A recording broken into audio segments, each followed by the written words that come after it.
چرا در زمان صحابه و در زمان تابعین قدر قیمت بلند شد؟ چرا آنها قدر آبرو قیمت داشتند؟ یک تاش همین بده.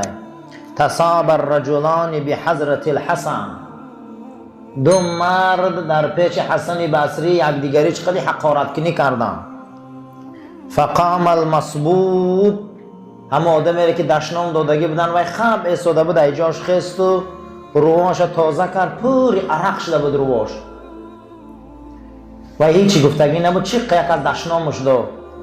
وقتی دشنام کرد سر فوقش عرقالو شد، خیز روش تازه کرد و همین آیه مبارکه سوره شورا آیه رقم 43 را خواند. اعوذ بالله من الشیطان الرجیم، بسم الله الرحمن الرحیم، ولمن صبر و غفر ان ذلك لمن عزم الامور. هر کسی صبر کنه و آدما را بخشه، این یکی از بزرگترین خصلت مسلمانه.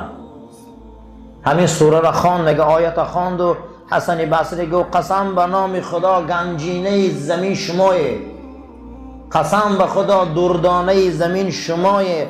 وای بر حال این جاهل بدبخت که فردا زبانش میکشنه دهنش. من دو آدم جنگ میکنه، یک تاش اگر صبر میکرده، یک تاش خب میساده، یک تاش جکیدن هم که میگرده، هر چی میگفته روز قیامت گو زیع الله، خدا حیفت کنه گو زبانت میکنه. زمان پیغمبر و تابعین چه آدم ها بزرگ بودیان، صبراشون کلام بوده. صبراشون چی بوده؟ کلام بوده است. برای همین آیه مبارکه را خواندن که از که کسی صبر کنه و عفو کنه، این یکی از بزرگترین خصلت مسلمان نشان میده.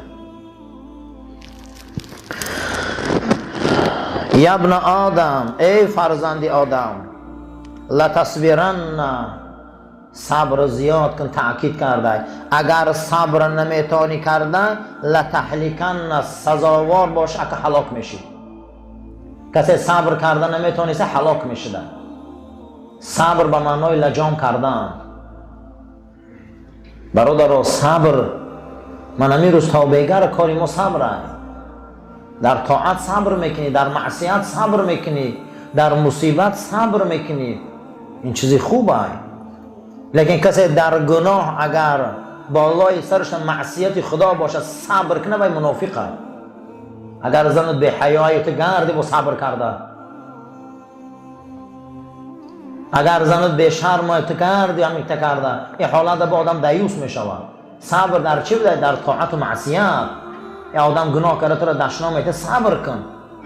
حضرت علی کرم الله وجهه در یکی از غزوه ها، وقتی که یکی از غزوه ها که در زیر پاشت یکی از این مشرکا را میغلطانه و مقصد دیگر در گردنش همون شمشیر ذوالفقار را میمانه و از پایان هر چی گفتن میگیره و در روی حضرت علی دو بار توف میکنه.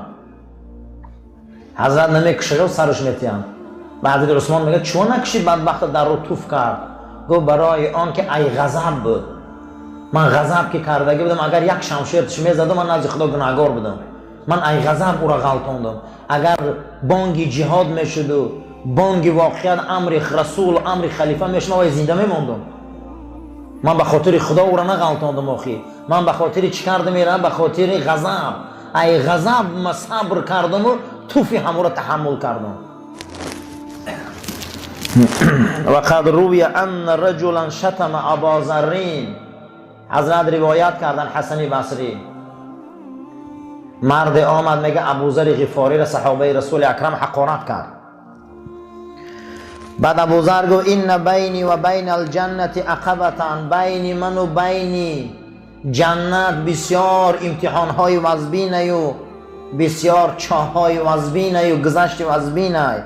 هر چیزی که در حق من از تهمت و گپا گفتی، اگر حق باشی و من جنت نروم، گپای تو همش حقه. تو من سگم گفتی، خوگم گفتی، خرم گفتی، بین من و بین جنت مشکلات های زیاده. اگر من جنت نروم و دوزخ بران من، چی گپی که من گفتی همش حقه. لیکن من دوزخ نبرن و جنت روم، وای بر حالا که ایرو دعوا میکنم. من یک انسان آمده پرسید پیش معروف کرخی، یک از اولیای خدا داشت، 6 تا بسیار انسانی لجوج و احمق بود، ریش حضرت میگه دراز بود. گفت معروف کرخی، همین ریشی شما خوبه یا دمی سگی من؟ میگه معرکه کلان، میگه خستان که ایدار بیرون که او چخش نشوه. با حضرت می آیه مبارکه را خوان که و اما من، پس هر کسی را که اوتی کتابه بیمینه، کتاب شده دست راست روز قیامت تیان.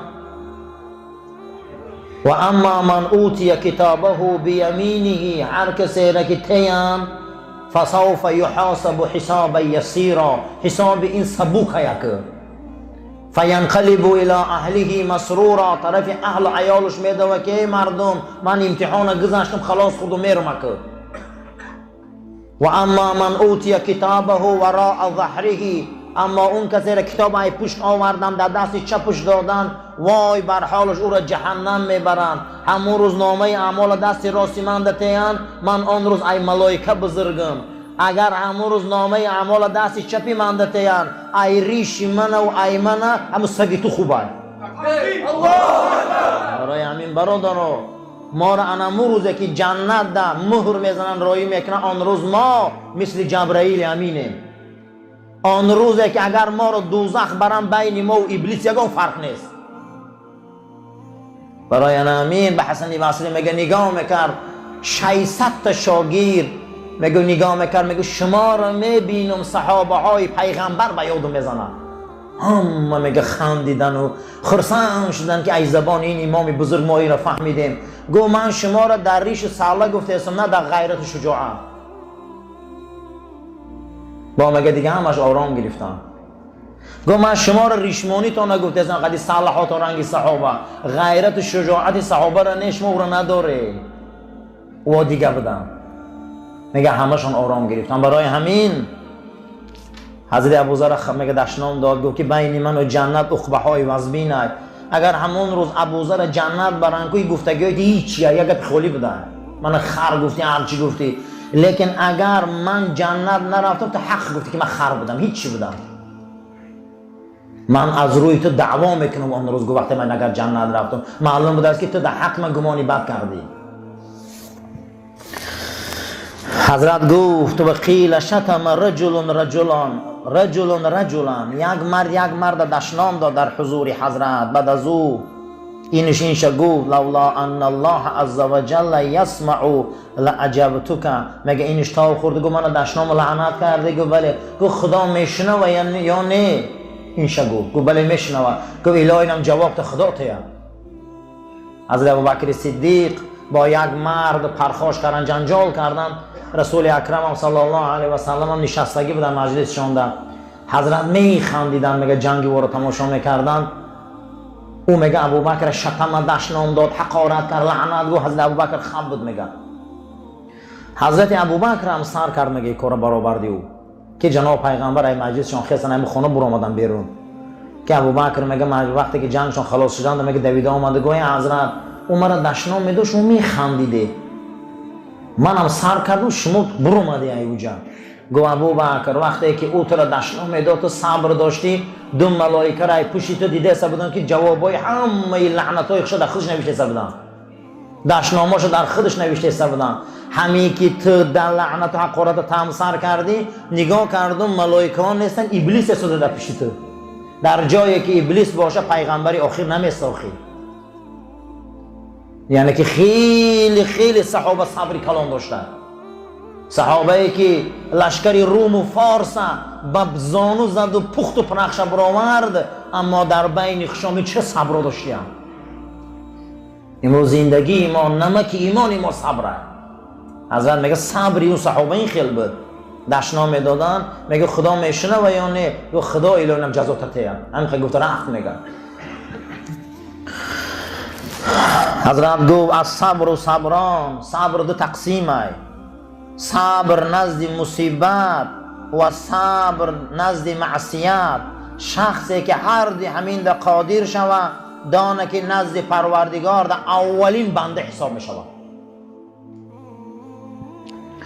ما من جرأت احب الى الله عز وجل من جرأت مصیبت موجعت یتجرأها صاحبها بحسن عزاء و صبر او جرأت غیظ یحملها بفضل عفو و حلم. حضرت حسن بصری گفتن یگان قده و پیاله را دوست داشته تر از نوشیدن آب صبر در نزد مصیبت ندیدم. مصیبتی که مردم عزادار میکنه، گریان میکنه، دلش خون میکنه، آورده به زانو میغلطانه، این به صبر پیشواز میگیره. من دیدم که از قفاش عوف و غلبه خدا خونش آمد. پدرت دست میتهی، مادرت میتهی، بچت میتهی، زنت میتهی، شوهرت میتهی. اگر صبر پیشه میکردی، مصیبتی که ما را خم میکنه به زمین به صبر خط راست میکردی، از قفاش غلبه الله خونت میومده. انشاءالله امی سلمه مادرمون وقتی شوهرشان میمرند پیش رسول اکرم میبیاد صلی الله علیه و سلم. حضرت میبینن که امی سلمه بسیار گریه داره، فرزندش یتیم مونده. میگه چی گریه داری؟ میگه حضرت میدونم که شوهرت مرد وزوینه. بعد گفت که صبر پیشه کن. گفت نعمت خدا خونت زیاد میشود. گو ای شوهر نعمتی بزرگ است و پیغمبر، ایمی شو نعمتی بزرگ میشه زنده و ما شو مای دست دادم.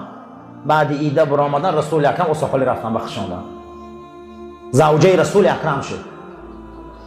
ای پیغمبر نعمتی بزرگ است، یعنی که پیغمبر ما معجزه میبینه تو صبر پیشه کن. گفت خداوند نعمت خونت خودش میبیاره. امی سلمه صبر پیشه کرد. بعد 4 ماه و 10 روز رسول اکرم آساخالیش کردن، پیامبر زنشان شدن، ازواج مطهرات شدن.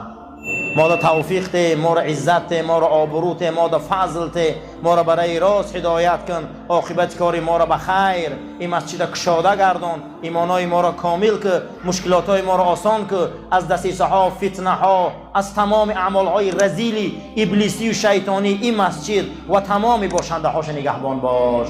آمین یا رب العالمین. تلفناتون